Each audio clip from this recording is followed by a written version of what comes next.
Hello, hello. It's Nancy Johnson with Sunday's Best. And I trust that you are still enjoying the rest of your weekend.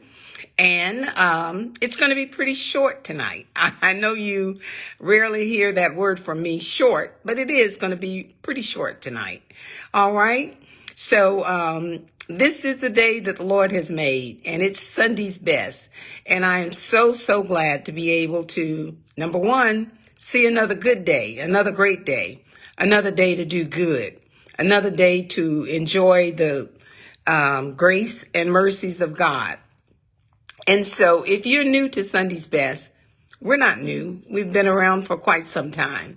And we always talk about things that are financial, things that will help you and your family to live a better life financially, to improve your lifestyle, if that's what you are set out to do for 2026. Now is the time.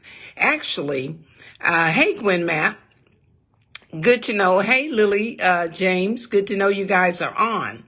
So I was just sharing that it's good to be here. As the old folks say, it's good to be seen. And so many people are passing away. Life has its challenges. So many people are sick. Hey, Genevieve. But tonight we're here again, and put up those dollar signs. Put up those dollar signs. I know you guys paid yourself, because he who pays him or herself no attention gets no attention in the end. All right. So the younger you has to take care of the older you. And the sooner you start taking care of yourself, the better off you'll be financially, physically, emotionally, and mentally. So pay yourself. And let me be one of the first to wish you happy Martin Luther King Day. Happy King Day. A lot of what we do today, we do it because of the people who have gone before us, those who have blazed the trails, those who have made sacrifice, those who were disciplined, those who did it afraid. They still did it, right, Mary Winstead? And Dr. Martin Luther King was one of those. So I'm going to talk about two things quickly tonight.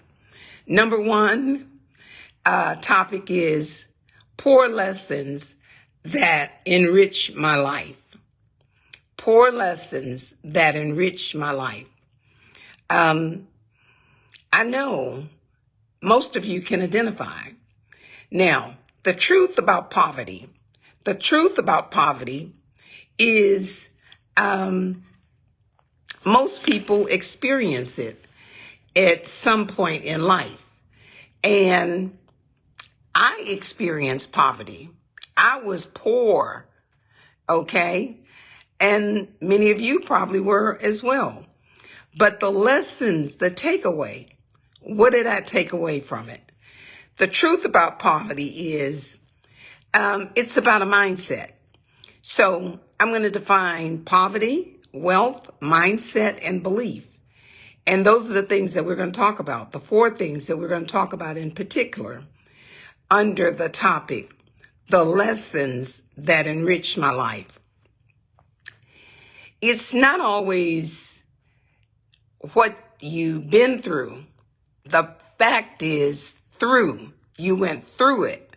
So it's a good thing for us to ask, Lord, what am I supposed to learn from this through? What is this doing for me? What is my takeaway? Hey, Gloria Cooper and Queen, and I think I said Mary Winstead already. So poverty, what is poverty? Have you ever been poor? Poverty is a state of being extremely poor. Poverty, being extremely poor. Been there, done that. I know what it feels like. What about you? All right, I'm getting some, a lot of thumbs up, I'm in the right house. I'm on the right row, on the right pew. Poverty is a state of being extremely poor, okay? What is wealthy? Wealthy is having a great deal of money, having resources, and having assets. There's that word, assets. What is a mindset? A mindset is an established set of attitudes held by someone. What is your mindset? What is your mindset about poverty? What is your mindset about living wealthy? Hey, Olivia and Miss Adron Washington. Hello. And so mindset is an established set of attitudes held by someone. So what is belief? Belief is something one accepts to be true, real, and firmly holds an opinion or a point of view about it. So what is your point of view about poverty? What is your point of view about wealth? Are you afraid of wealth because of a misguided or misinterpreted word in the Bible about a lot of people afraid to be wealthy or rich? They think it's sinful. Well, we're going to talk about that a little bit. All right. So, we gotta think about Martin Luther King Day. We gotta think about what his sacrifices were, the trails that he blazed, and the things that he put into motion that we still enjoy today. Gloria Cooper says, I hope I have good with you. I hope I have a good girl. I hope you have good dreams. I hope you have good dreams. All right. So, good dreams. That's right. Good dreams. Everybody should dream. And sometimes you don't share all your dreams because there are a lot of people out there that are envious, jealous, and downright hateful. So, poor lessons that enrich my life. I will have to say that there are people on life's journey that you never forget. There are people, Val and Olivia, on life's journey that are like second mothers, the aunts that are mothers, the mothers that are mothers, and the neighborhood mother. For me, I had a lot of people that were a part of my village. And I think I shared this before. One person that always encouraged me from our community was Miss Annie Mae Bradley. My mother never told me, you can't do it, you're not smart enough. My aunt always said, go ahead, girl, you got it. And Miss Annie Mae always said, you're going to be somebody. And so the poor lessons, if you are never in a position to be encouraged, Martha, Logan, by people, then you never know sometimes that they really want the best for you. I never thought, now this is just me, I'm testifying, because situations that I was in could have turned out a whole lot differently. But the people in my path, Vivian, they were always encouraging me. I don't ever remember an adult telling me, you can't do that. You're not smart enough. Nobody else in your family did that. So I've been blessed because I run into people all the time that say that they had naysayers. I never gave the excuse, my dad was never in my life, but he never was. But I never looked for that excuse. That never really bothered me, really. And so I was always, as best I can remember, I was always encouraged to do better, be better. And so my mindset I was never of the mindset that I would never have anything. I was of the mindset that I will have most of what I want in life. And as young as I can remember, I always thought better, better, better, better, not bitter because of the situation that I was in growing up in a poor home. And so you got to believe that bigger things exist beyond your circumstances. Your better is bigger than your circumstance. And so you have to take, whether you were born poor, whether you're wealthy, your mindset has to be one. Your conviction is, if anybody can make it, I can. If anybody can do it, I can. As long as you're willing to get up, as they say, off your can and get busy. And so belief and encouragement are a powerful combination. How many of you believe that you've gotten the best out of life that you can get? How many of you believe that the best is yet to come? How many of you believe that it's on you? You can't blame, we can't choose our parents. We can't choose where we're born. We can't choose whether we're born poor or wealthy. But we can choose, because all of that is just your foundation. If you're in construction, lay a good foundation. Who your parents are, where you were born, whether you were born poor or wealthy, all of that is the foundation. You have to build the walls. You have to put the roof on. You have to put the sheetrock up. And so if your mind, in your mind's eye, things like encouragement, things like belief, things like, I got this, are part of your toolkit, then you can make it. Nothing is impossible for you.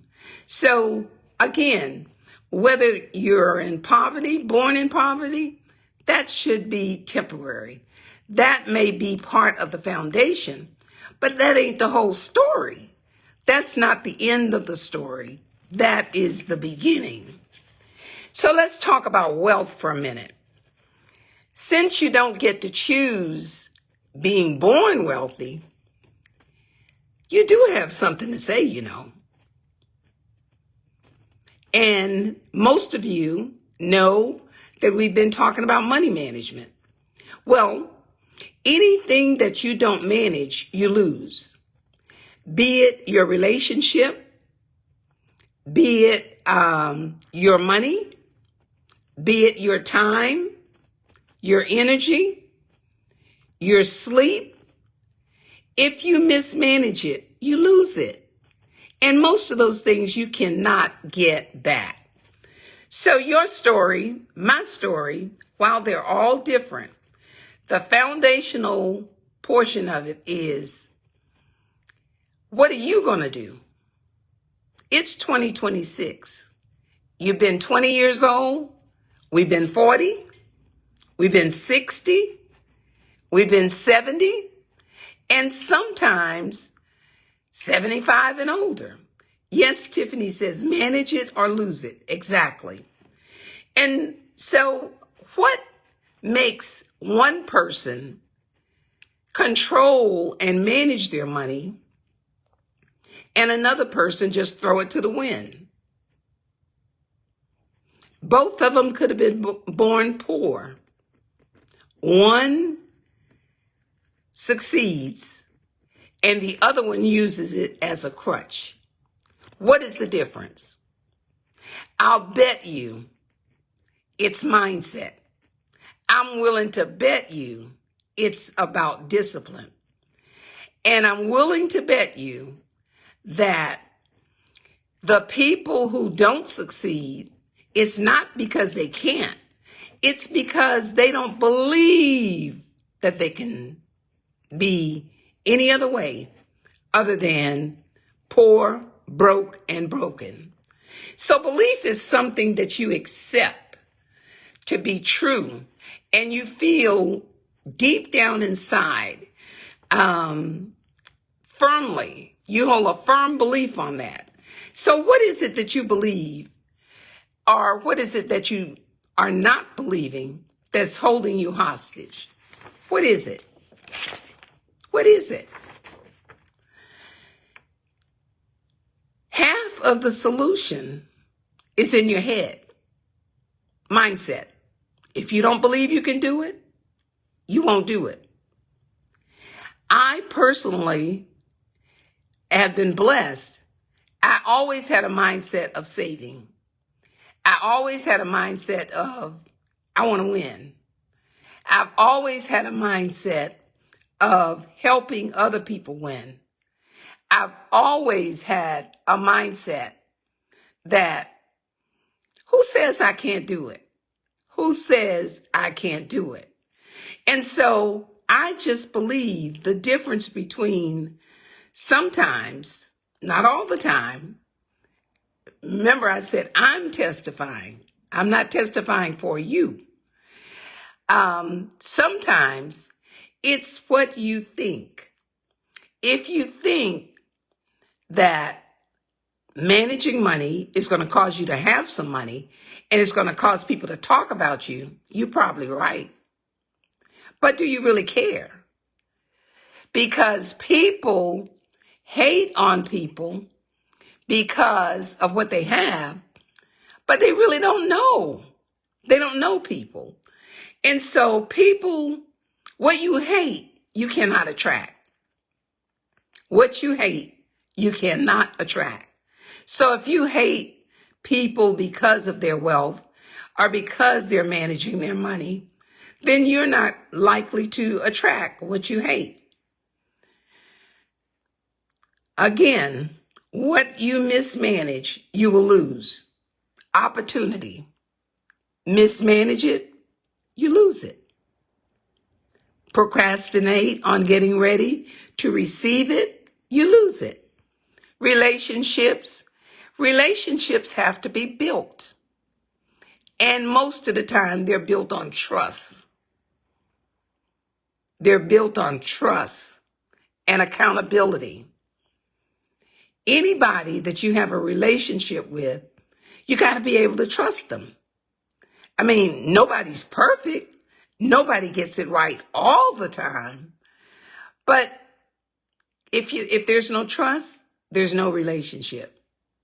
All right? Time, money, and your health. If you don't take care of the body, you abuse the body, you misuse the body, you're going to lose good health. And what good is it to have money, time, and can't do anything with it? You can't enjoy yourself. All right? Hey, Renee Williams, Sophia Bradley, thank you guys for joining us. So let's get back to this word, poverty. Well, before we go there, you got to manage your opportunities, your relationship, your time, your money, and your health. You know why?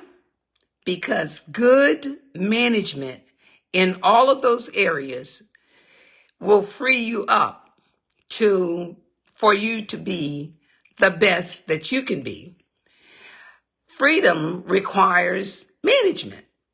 Freedom requires discipline. What are you willing to give up to gain? What is it?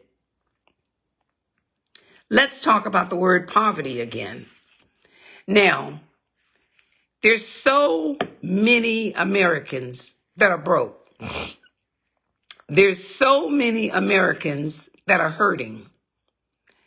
There's so many of us that are working and working and working because we didn't get it right up front in our 20s, in our 30s, in our 40s, in our 50s. And so now we're trying to get it right. But do what you have to do. But don't become complacent and say, I can't ever get out of this.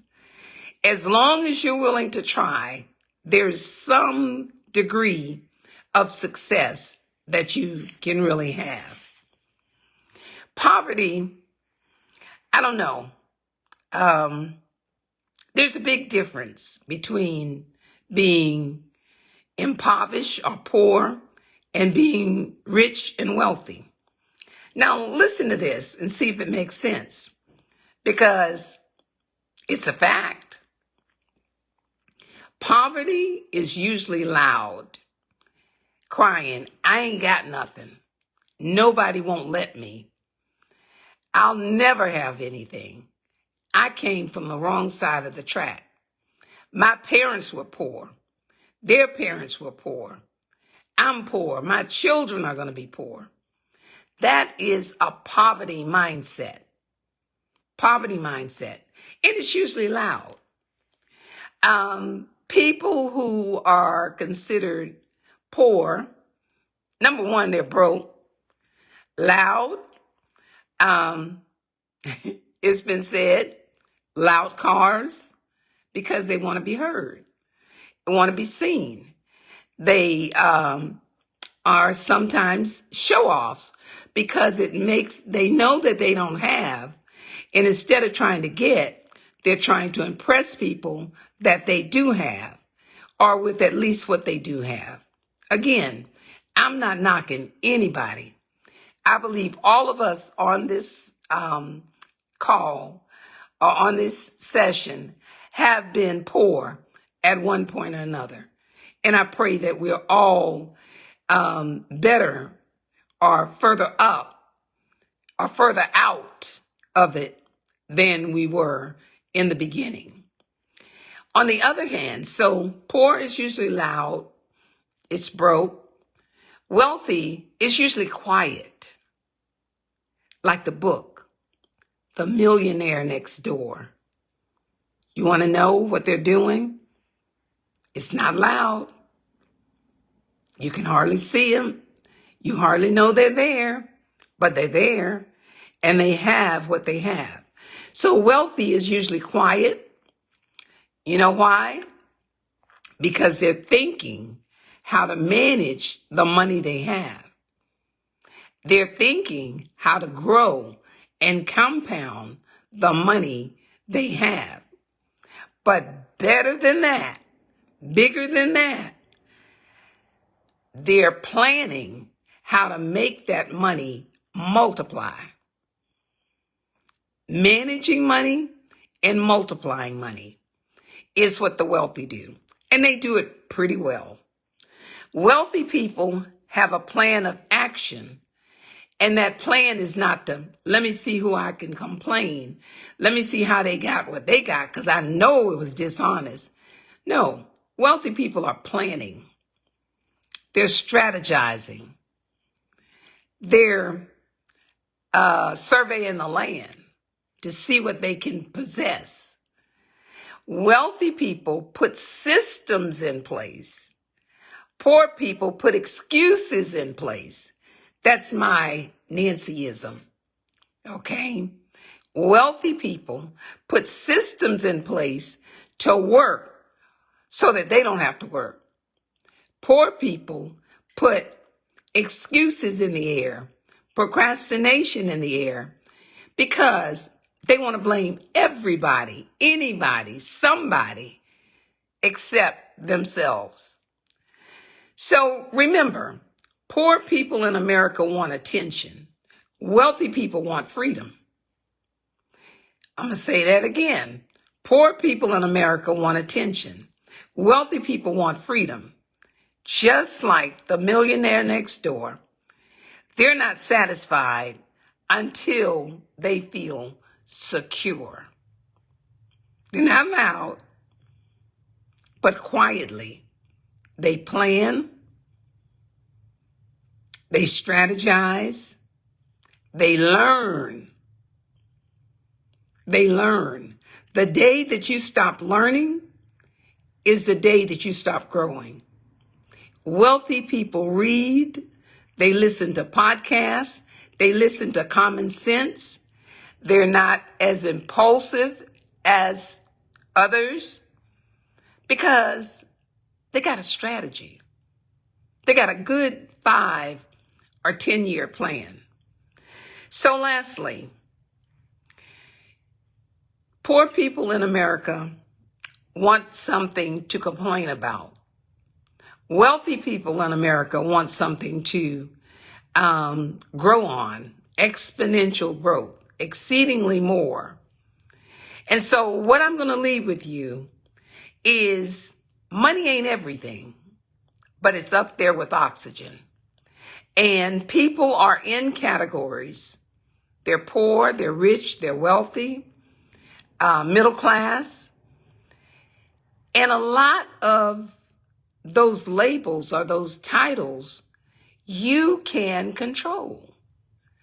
If you can control your money, what comes in, what goes out, how much it costs you, not how much the payment is, how much does it really cost you? And when you start assessing those things, poor people rarely have assets, or they don't have appreciating assets.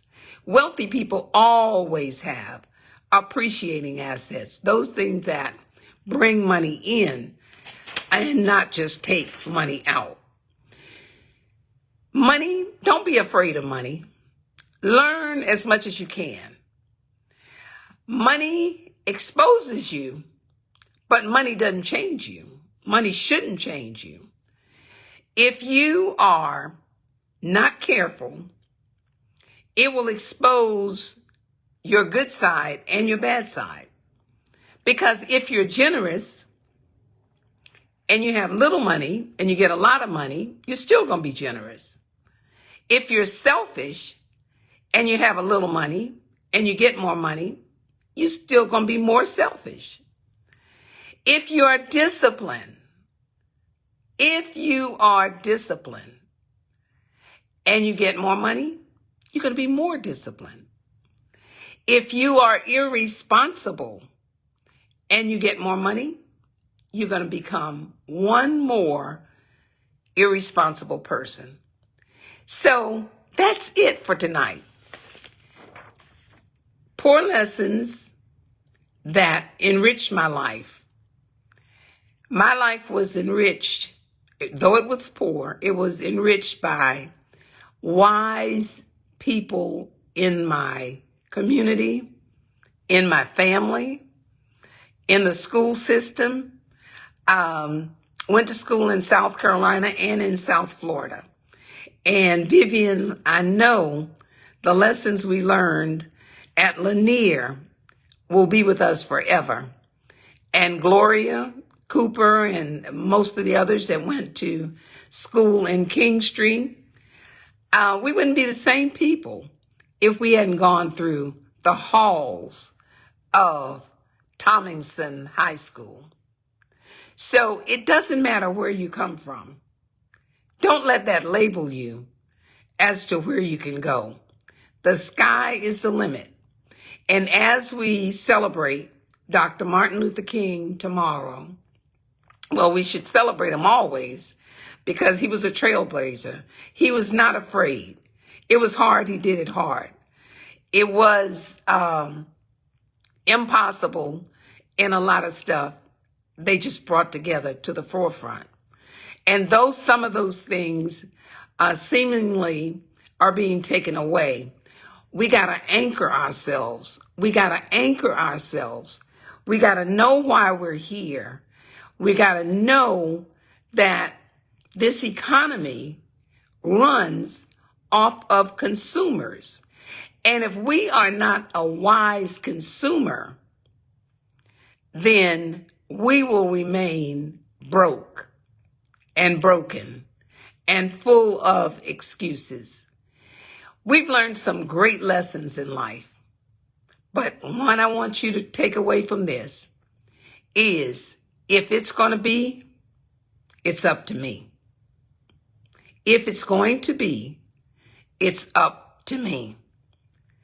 There are people in your corner.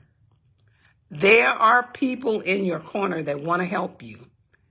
But poverty is a state of extreme thoughts that you cannot have it. Wealth is having a great deal of things and knowing that you earn them. Mindset is an established set of attitudes. What's your attitude about money? Is it good, bad, or ugly? All right? So that's what I wanted to say. And Genevieve says, great experiences that kept us focused on our dreams. Exactly. We just thought that our teachers had it all. Marva says, it's up to me, my choice. That's right. When you didn't have a choice, Marva, about the parents you were born to, about where you were born, about their financial status. But as an adult, you have a choice, and your voice needs to be heard. And every time you pay yourself, every week you get paid that you pay yourself, you're going in the right direction. Because how foolish would it be to go 80 years down the road and go back and try to pick up $1 for every day that you didn't save one? You'd be tired. 80 years of 365 days trying to pick up the $1 that you didn't pay yourself for 80 years. As the old folks say, it's getting late in the evening. We have to make better choices. Lavinia, thank you. Olivia, thank you for watching. Tiffany, Genevieve, Mary Winstead, Marva, Olivia. I know I'm missing some names. Gloria Cooper, Queen. Hey, Queen. Queen says good information. Everybody have a great week. Have a good night. Have a good life. And remember, the choice is yours. You just can't stop. You got to pick up new habits in 2026. You got to manage your money. No matter if you sacrifice eating out and you save $25 and you put that $25 in your account, that's progress. Because stuff happens in life. So just do the best you can, but never stop doing anything. All right? Have a good night. Have a good life. Have a great holiday tomorrow. Show some gratitude, share some gratitude, and be grateful that we're here another day, another King's Day. Good night.